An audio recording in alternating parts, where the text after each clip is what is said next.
Scary story time! I don't know how scary it is.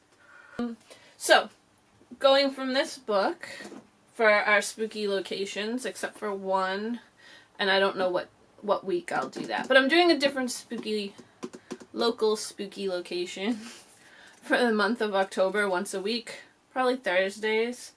And this is the first one. And you're going to get to meet my haunted dolly. She might be haunted. So, something that this book is lacking is an index. I just was, searching for way too long to find this part of the book. And it's kind of a rambly book. I mean, it's a good book, but it's a little rambly. Not so well divided. And there's no index, so you can't find what you're looking for when you need it. But that's just my one complaint about this book. So our first location is Woolworth's. Well, it's not Woolworth's anymore. Right now it's one half is empty, and the other half, they divided it down the center, and the other half is a wine bar. But it did used to be Woolworth's, and it was an antique. Before it was the antique mall, it was a children's museum. Way back in 1995 and 1996, I did kind of, I guess you'd call it special effects for the ghost tour, which wasn't all the time. It was only in October.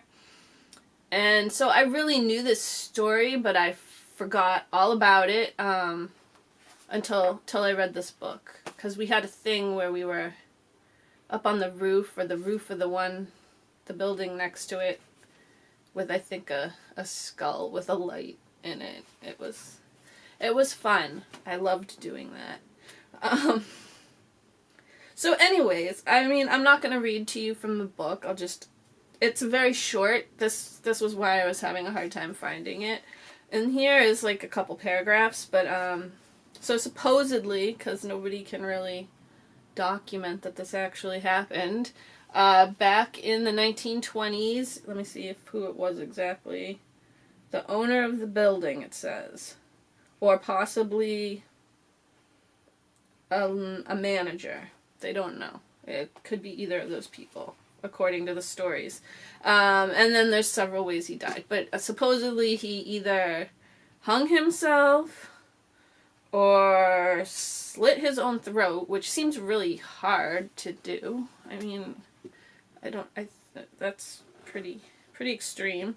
Or it was a murder covered up to look like a suicide, it says. And that supposedly happened up in the attic. What was the attic, I guess, for Woolworth, their storeroom. But when it was the antique mall, there were booths up there that you could go and look at. It doesn't really say. It just talks about the murder. It doesn't say or suicide. It doesn't really say how he haunts it, which would be nice. And I don't remember from the ghost tour what they said. I mean, I was up on a roof with a skull with a light in it, so I didn't really hear the story. I just knew it was haunted. Yeah, so it's haunted somehow by this guy from up there, up in the upstairs.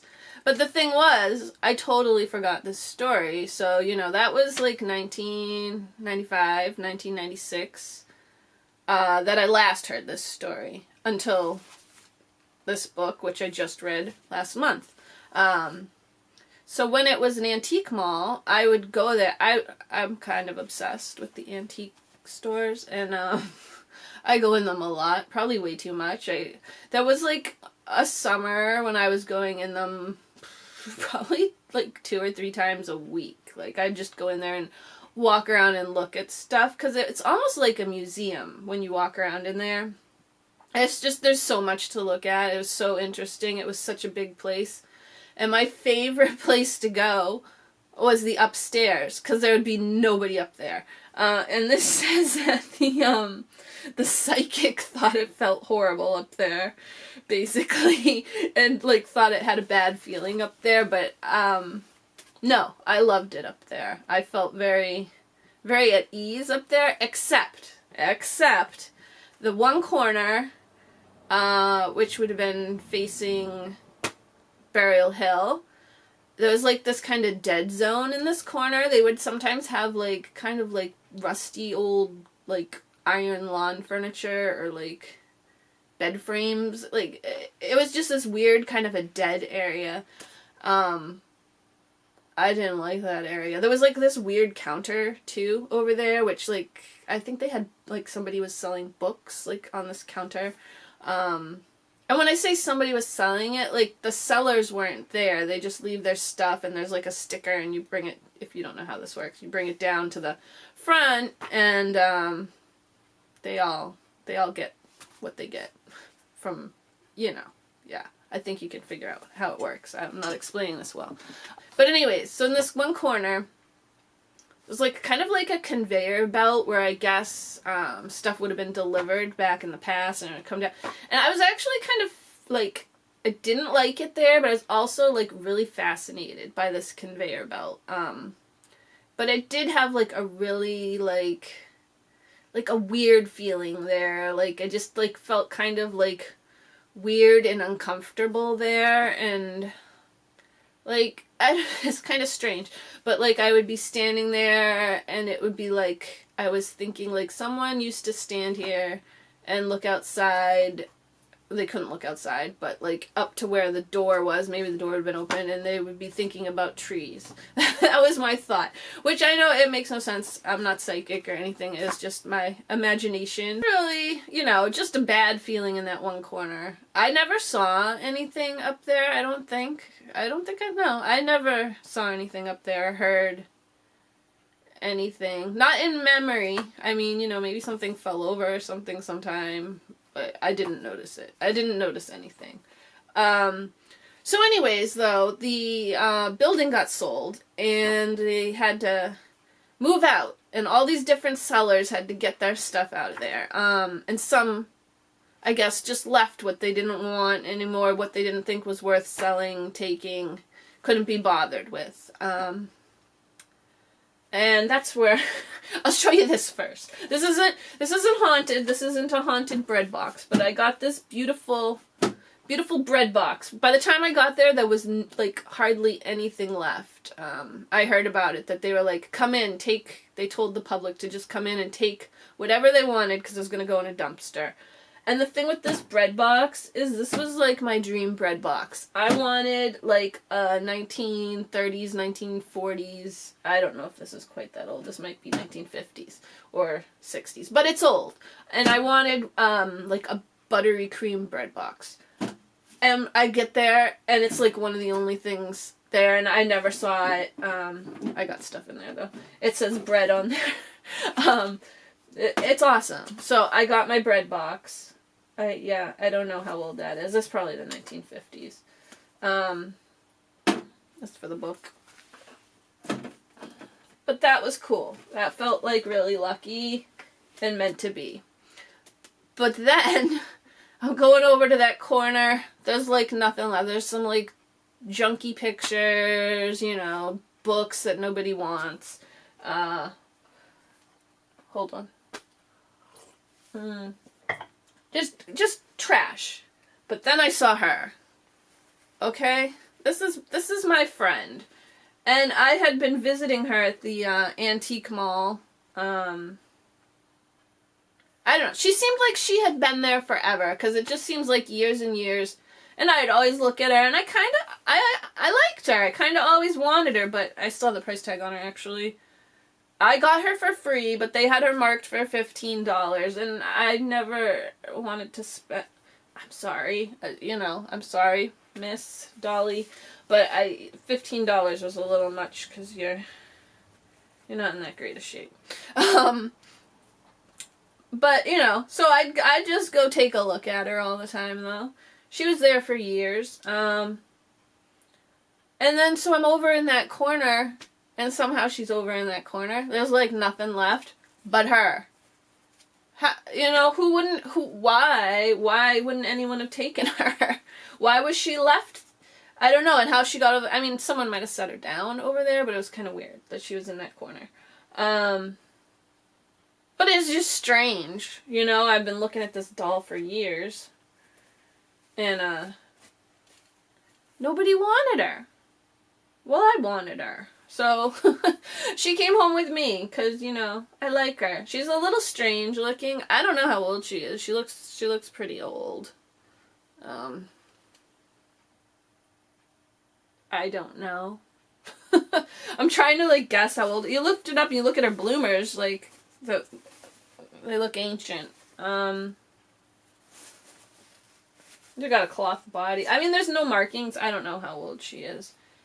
But she's, if I had to guess, I would say, like, 1938. I don't know. 1948. I don't know. She's old. She's an old dolly. She's a little, she reminds me of someone. I'm, like, looking at her face, like an actress or something. I don't know who. She just reminds me of someone who, I don't know if that's gonna focus for you. But is she haunted?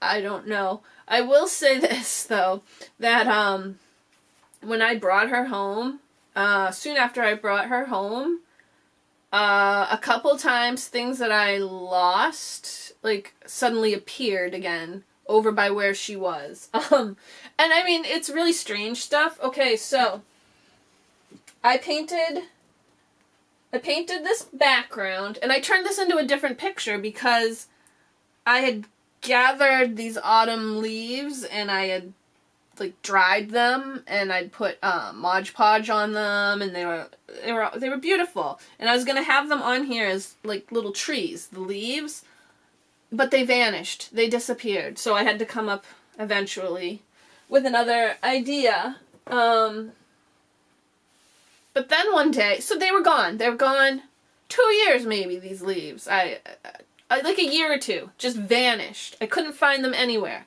Gone. And one day I come home, and she sits on top of this, like, glass display case, and on the floor, like, right over to the side of the glass display case, are my leaves. This is after a year or two. And, you know, I've swept over there and vacuumed and washed the floor, and my leaves. These are my leaves because, I mean, they don't look so great now. But they got the stuff on them to make them shiny, and they're all stuck together. So that project probably wouldn't have worked out. Anyways, I'm glad because I like what I did. But it's really weird. Like, where'd they come from out of nowhere on the floor? It's just strange. I don't know, maybe she returned them from the other side for me. I don't know. That, you know, that's just my weird story. We're off to a slow start here. Hopefully better things are coming. But, you know, maybe you liked meeting Dolly. She needs a name, by the way. I have no idea. I don't know. She's like, yeah, I don't know. She's reminding me so much. She kind of looks like Drew Barrymore. From the side. But I don't think that's who she's reminding me of. I don't know. If you can think of a better name than Drew, just let me know, because she's going to be Drew for now, till I can get a better name for her. No, she does look like Drew Barrymore with, like, dark hair. Wow. That's weird. Okay. So anyways, I'll show you. So supposedly the alleyway down from School Street, which is along Burial Hill there, going down along the side, is haunted too. And it was, like, super spooky walking. I went downtown. I don't know what time it was. It was, like, just starting to get dark, and it was raining, and there wasn't anyone around, and I walked down that alley, and it was actually a little spooky. It really was. But I'll show you that that footage. Not that there's anything to see except for a spooky alleyway. And I was aiming the phone camera like up on the wrong roof. Just because that roof that I'm aiming it up on looked really creepy. Really creepy and spooky. But yeah, if this Halloween season, just take a shortcut through the alley, and I don't know, maybe you'll see a ghost or something of some 1920s guy. Okay, next week we'll have another location. Hopefully it's a little more spooky.